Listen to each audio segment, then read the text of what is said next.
Hey guys, this is Small Pairs, recording a $56 turbo on the Merge Network. First player Kittenoddspart1.mp4. I played one game before this against this player, and the only reads that I got from him was that he limped queens once at 65 big blinds effective stacks, and he limped again at 20 big blind effective stacks.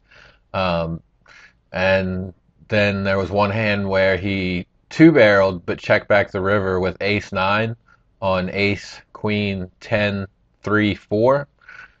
So that's a spot where most people would value bet the river. So I thought it was kind of noteworthy, and especially the way that he played the queens, limping twice in one game is definitely noteworthy. Um, Start out with 3-9 suited. If I was playing against a player that was playing maybe like 75% of hands out of position, I would probably just go ahead and fold this hand, even though it's suited. Um, because this hand, most of our value from raising this hand is going to be from getting him to fold, as it doesn't really flop that well, being so disconnected, and the 3 is really not a good card at all. He does go ahead and fold, which is fine. It's good for us. 2-3 offsuit to a min raise. I think it's going to be a fold. It's pretty much the very bottom of our range, and it's going to be very hard to show a profit, or to do better than minus one big blind, which is our equity. I mean, which is our chippy V when we fold. Um, so I think this is a fold, even though we're a pretty deep stack and it's a min raise. It's just too weak of a hand. 4-5 offsuit, I think, is a good hand to 3x and encourage as many folds as possible um, from our opponent. We flop a gut shot straight draw, and it's a really dry flop that should miss his range and our range. However, he should be folding most of the time when we see bet, so I think it's a great spot to see bet. About half pot is all that's necessary to accomplish folding out his random air. Looks like here I was just going to add into my note about queens. It wasn't really a complete note. I needed to separate the fact that he did it at 20 big blinds as well, but I, for whatever reason, didn't put that in. While I was taking that note, he folded the King 4-7 flop, so that's fine. And now he's min raising. We have Queen 5 offsuit. Um, I think we're deep enough that we could call. I think it's going to be a close decision between calling and folding. Probably have close to the same expectation. We get a pretty decent flop for our hand. We have the over and the open-ended straight draw. It's a good hand for us to check raise, to push out any air he may have that he's c-betting, and we can also barrel him off a lot of hands on future streets, even if we do miss. He goes ahead and folds to the check raise pretty quickly, doesn't even think about calling. Overall, from what I've seen from this guy, he seems like a pretty big fish. So I'm not going to be doing a ton of like crazy adjusting. I'm just going to kind of let him make mistakes, and he seems to kind of bury himself. His sizes are way too big. Like the ace 9 hand where he two-barreled from the match before this, he two-barreled pot-size bets, and it almost seems to be like his standard is to bet pot size. So when somebody's doing that, um, you can make it's okay to make a little bit tighter folds than usual, because you're getting more value when you have the higher end of your value range. So it makes it okay to fold a little more often because he's putting so much money in the pot, that he's pretty much building the pots for you.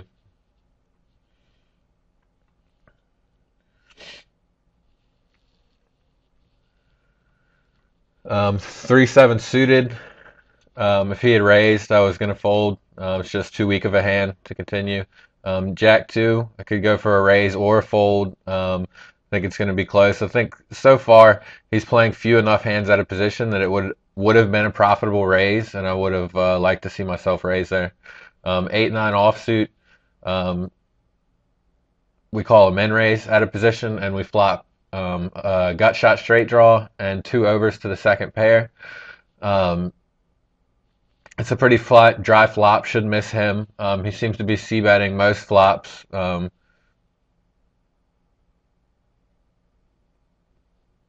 Seems to be c-betting most flops, full pot.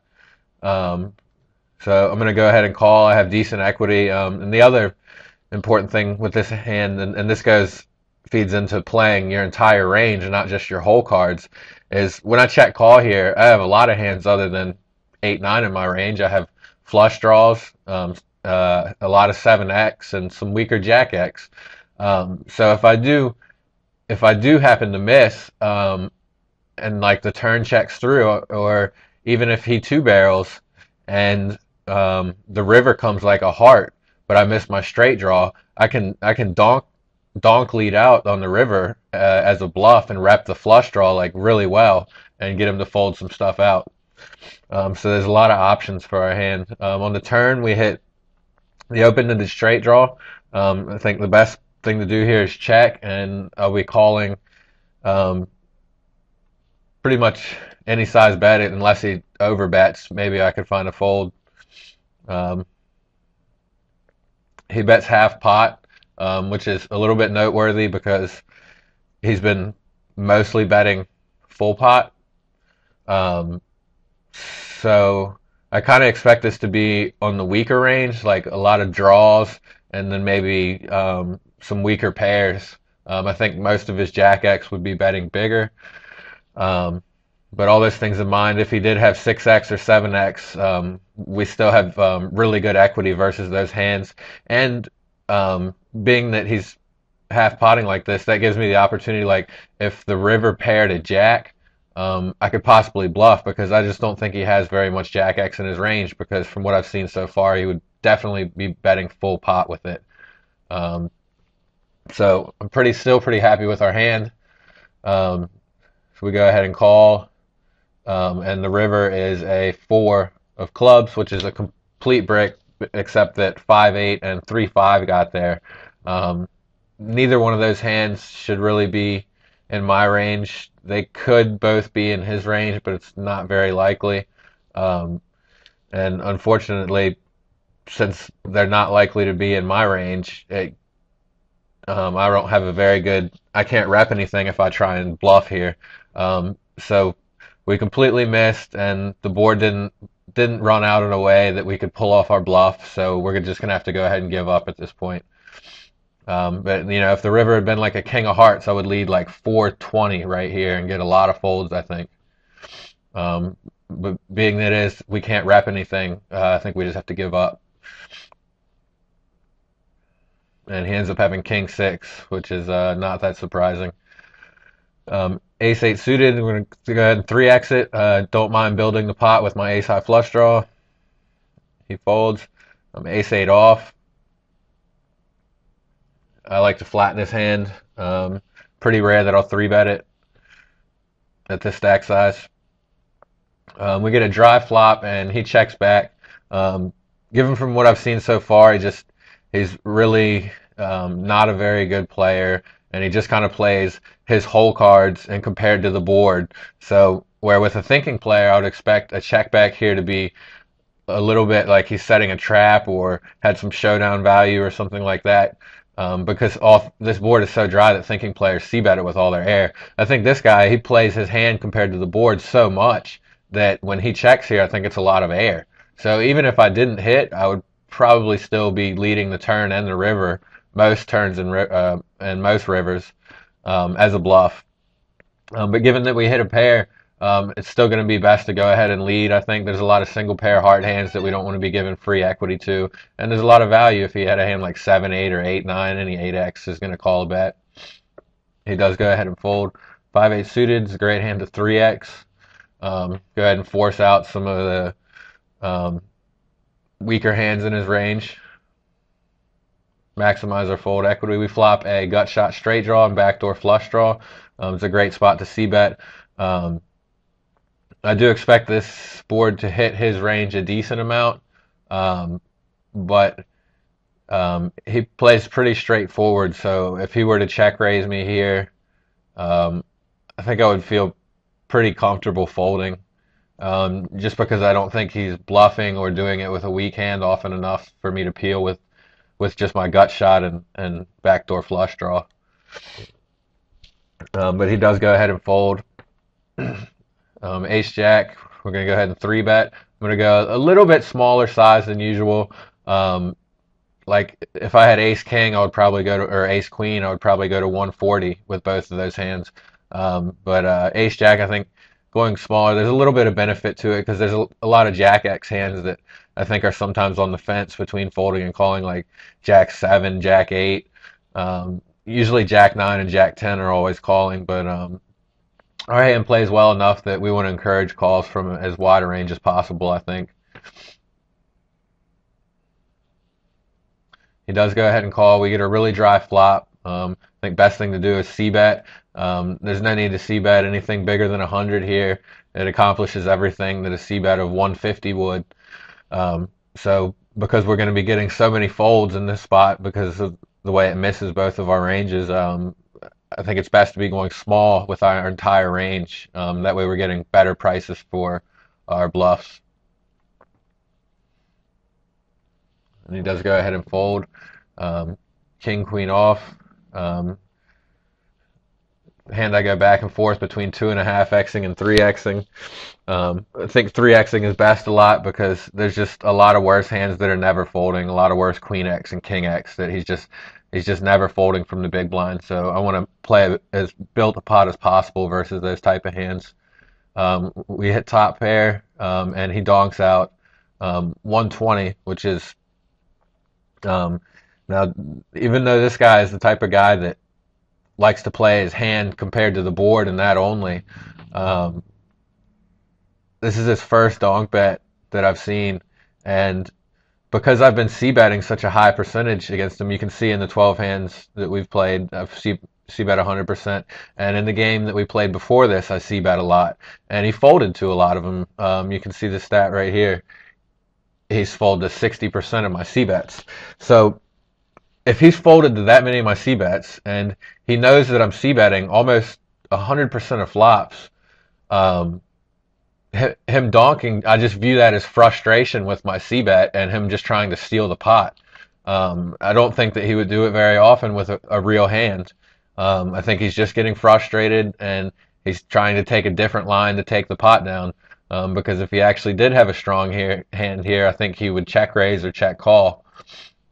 So given that I'm not going to raise, I think if I'm putting him on mostly bluffs, best thing to do is just flat and let him continue to bluff. And we trip up on the turn. He bets 240 into 360, and same thing as before. I think I'm still putting a lot of bluffs in his range at this point. And he can still have king X and maybe some 8x and 5x and stuff. When the river comes a queen and he checks, now I think it's even more bluffs and there's some 5x and 8x which I think are folding to almost anything I bet. The 8x might still call a smaller bet, but I don't think there's a lot of that in his range. I think it's really a lot of bluffs and then maybe like some 5x and possibly a queen that got there on the river. But I I was kind of torn between betting smaller and just betting, just going all in, and I ended up going all in um, because I decided that it just wouldn't make too much of a difference the way his hand played out. I think the only hand that maybe if I bet like 300, he would call with a hand like Ace 8. But like I was saying before, I just don't think there's a lot of those types of hands in his range, so I went ahead and shoved.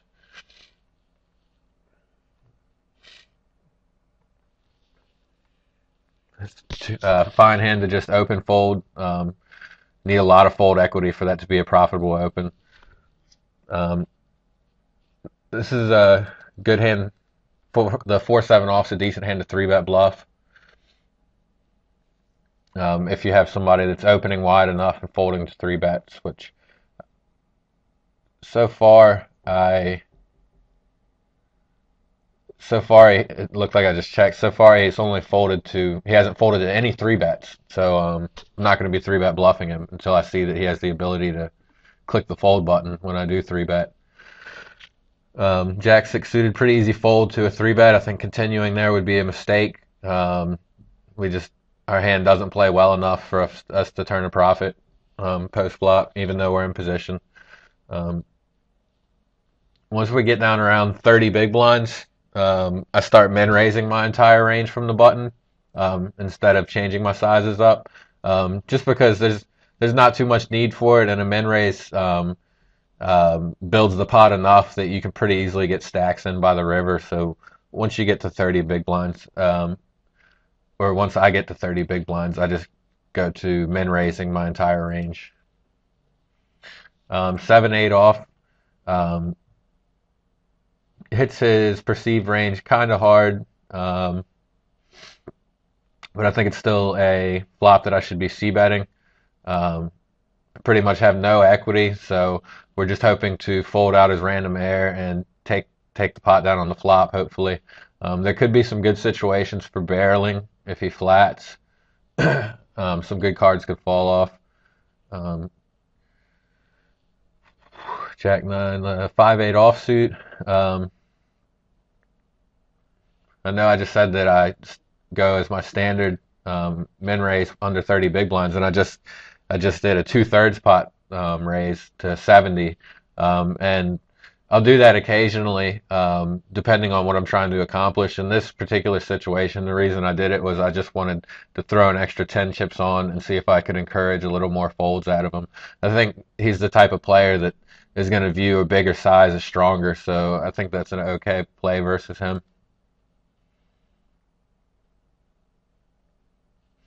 And he donks out full pot again. Last time we saw this, we never actually got to see his hand, but we're pretty sure that he was bluffing. And I think after getting caught bluffing, which is, it's not good to assume, but sometimes I feel like you have to, and I have to assume that he was bluffing or semi-bluffing basically during that last hand. So for him to do it again, I'm actually crediting this one as stronger than the last one, and giving the fact of, I mean, this very dry board, but I wouldn't put it behind him to flat with a hand like aces and then do something like this, aces or kings or jacks or something like that. Um, so if I had ace high or king high or something like that, I might peel a card and see if maybe he's just being out of line. But being that I have a pretty weak backdoor straight draw, and other than that, no equity, I think it's a okay spot to go ahead and fold. And I don't remember if I actually did. I hope I folded.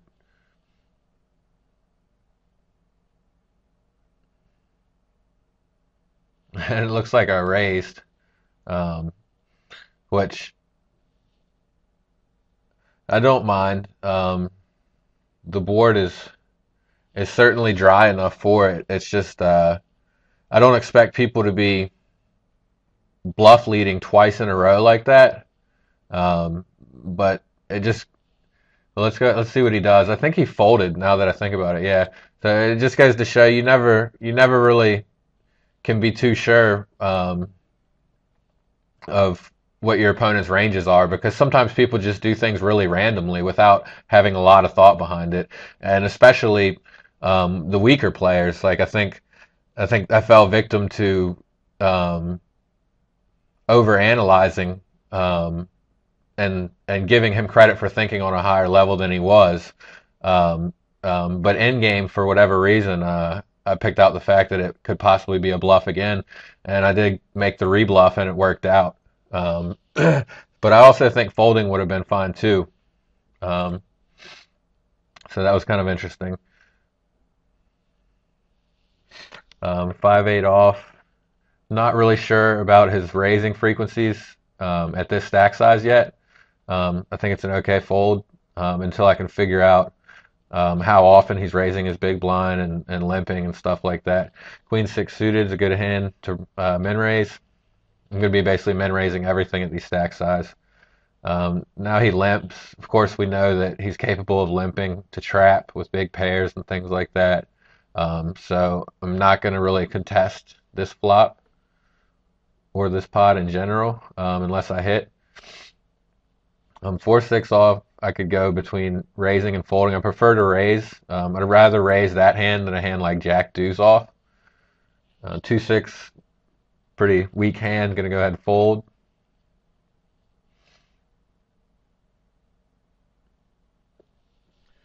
9-4 offsuit. Kind of on the fence between raising and folding. I think they both show close to the same expectation. Again, we're still not too sure of his frequencies at this lower stack size, lower effective stack size. Um, so I think either play would have been fine there. Ace-7 off is definitely going to be a min raise. If he shoved, it would be pretty close, but I think I would call. Like Ace-5 to Ace-Deuce. If he shoved, I would fold, but I think Ace-7 is kind of close. And it may even be a fold versus this player because if he had 3-bet shoved post flop, because he's only 3-betting 13% through the entire match so far. So I think his 3-betting range is actually way tighter than most players. We flop top pair and we c-bet, and he calls, and we get a 10 on the turn. So it kind of adds to our fold equity if he had like a 2x or 5x hand. I think he's the type of player that would check call with most of his ace-x. And I think if he had 2x, 5x, or like a hand like king 3 or something like that decided to float the flop, I think those will all fold on the turn to a second barrel. And also get value out of if he hit a 10 on the turn, or maybe if he had a hand like ace-6. It's not very many ace-x that I beat, but there's a couple. He limps again. I'm not giving it too much credit, but I'm still going to remember that he's definitely capable of limping the trap, and I'm not going to contest really unless I hit. I'm happy trying to just get the showdown with my queen high here, to be honest. When the river comes out, though, I thought it was a decent spot for me to go ahead and bluff. I can push out his ace highs and his king highs a lot of the time, and I think that a lot of his good hearts would be betting on the turn. So I think he has a lot of air, ace high, king high, that I can fold out, that's ahead of me. So I thought this was a decent spot to go ahead and make a bluff.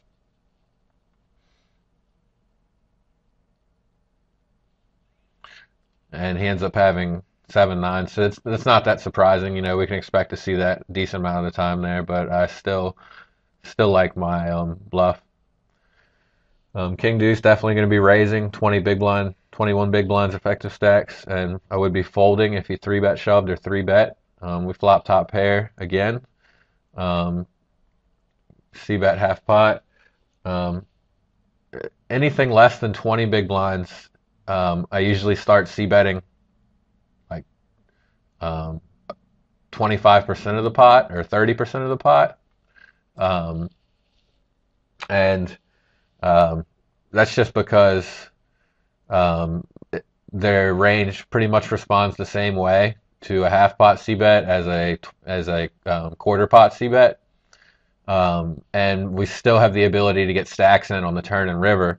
And they fold a bunch, so we're getting a great price on our bluffs if we just bet quarter pot with our entire range once the effective stack gets under 20 big blinds. Here we get pocket nines and we min raise it. He calls out of position. I expect him to call with a pretty strong range at the stack size out of position. A lot of like queen 10, queen 9, 10 jack type hands, stuff like that. So I do expect him to hit this flop a pretty decent amount, but we're still going to go ahead and c-bet.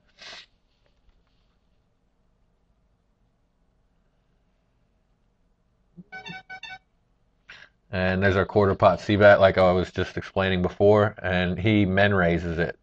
When he min raises, I'm putting him on a lot of like 8x with a flush draw, 8x like ace-8 of diamonds.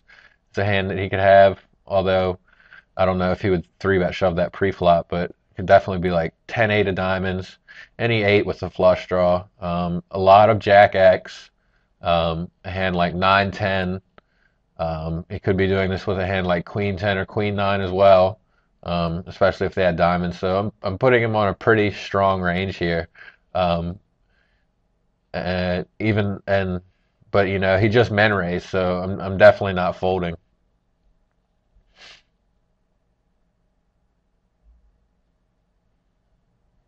Um, okay, so we call and we get pretty bad turn card for us.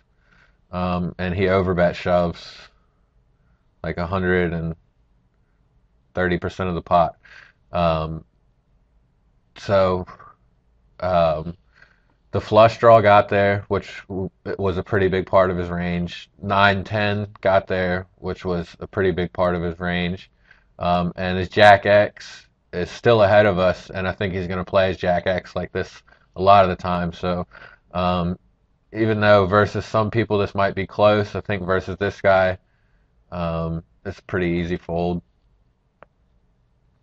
I don't expect to be ahead. I expect to be some 8x that we're ahead of, like King 8 or Queen 8, something like that. That's just frustrated and doesn't know how else to play but go all in. Um, so that's I think we would be ahead of that, but I think more often than that, it's going to be flushes, straights, and Jack X.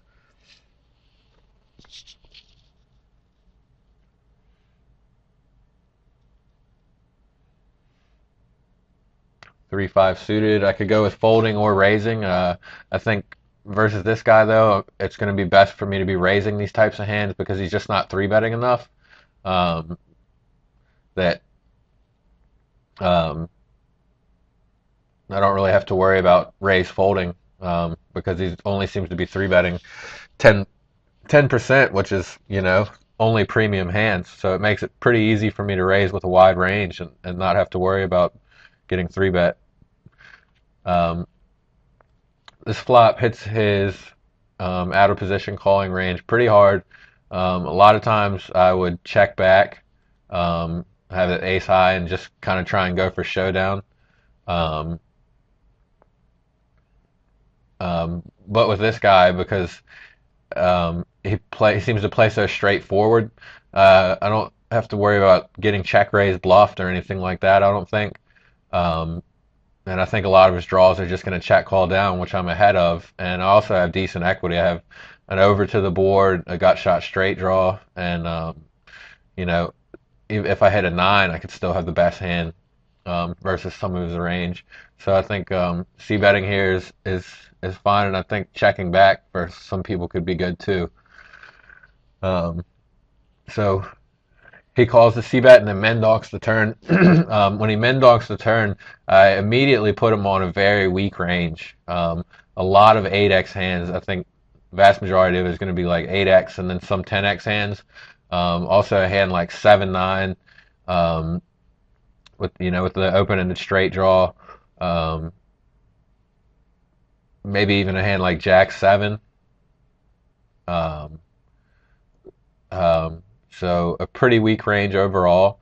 So I'm pretty happy right now with my hand because I'm still ahead of all of his draws, and his made hands that he does have are weak enough that he's left me enough room that I can bluff him off those hands on most rivers. Um, so I'm definitely going to call with the intention of bluffing a lot of rivers if I miss, or possibly value betting if I hit. So the river is probably one of the best cards for us. Um, and he bets 300, so pretty much don't have a decision here. We're not worried about him having the king nine or ace king. Um, and even if we were, the stack is short enough that it's really no decision, just get it in. And he ended up having, I think, 7-9 for the chop. So my analysis of his range on the turn was pretty good. I don't know if he would be playing his 8x that way as well. Maybe it's just a draw thing.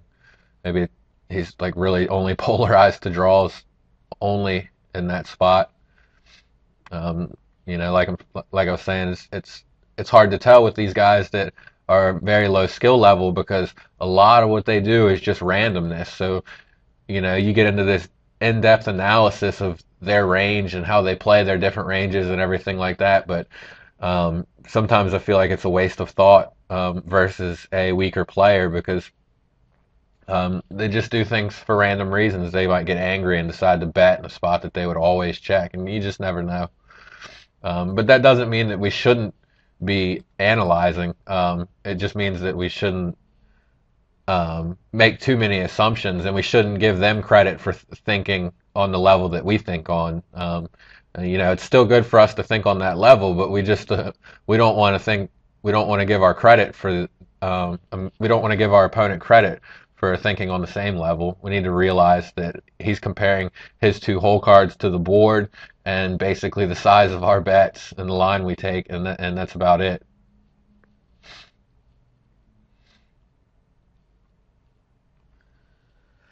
All right, so we got him down to close to 10 big blinds. Once I get to 10 big blinds or less, my default is shoving Nash. Um, from 10 big blinds to about 15 big blinds, I tend to use Raffle, which is a raise, open shove, limp, um, fold strategy that Mercenary has explained in some of his earlier videos. You can go back and look for him. And it's a really good end game strategy, especially against somebody who's three betting a lot. However, this guy's not three betting enough that I'm still going to be min raising more often than I would because I really don't have to worry about him three bet bluffing. Like that hand 10-6 off, I think possibly could have been a raise versus this guy. But I'm just not too sure how he's going to respond yet, so I don't want to push it too far. But 10-7, I definitely would have raised, so that hand was really close for me. Um, he limps, and I tried to fold um, and end up checking. Um, Definitely still remembering that he's capable of trapping, but that doesn't mean that he's trapping every time he limps. But I'm just not going to get involved with no equity at this point when I know that he's capable of trapping. Perfectly happy to take a free flop with my 2-6 offsuit and just check fold when it doesn't connect.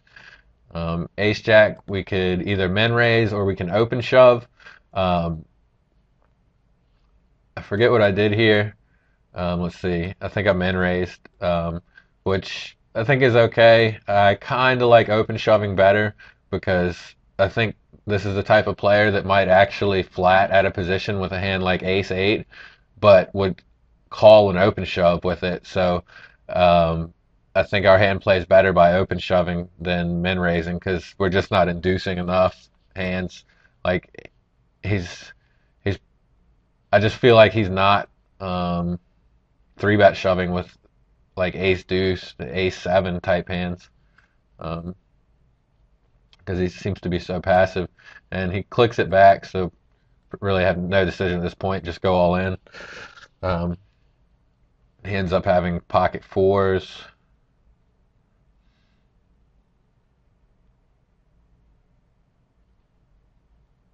And we get there on the river. And looks like we get a rematch. I ran really good in that game. He didn't play that great. However, he did accept. So there's going to be a part two video of this series. Um, should be up shortly after this one. So I hope you guys check it out, and I hope you guys learned something.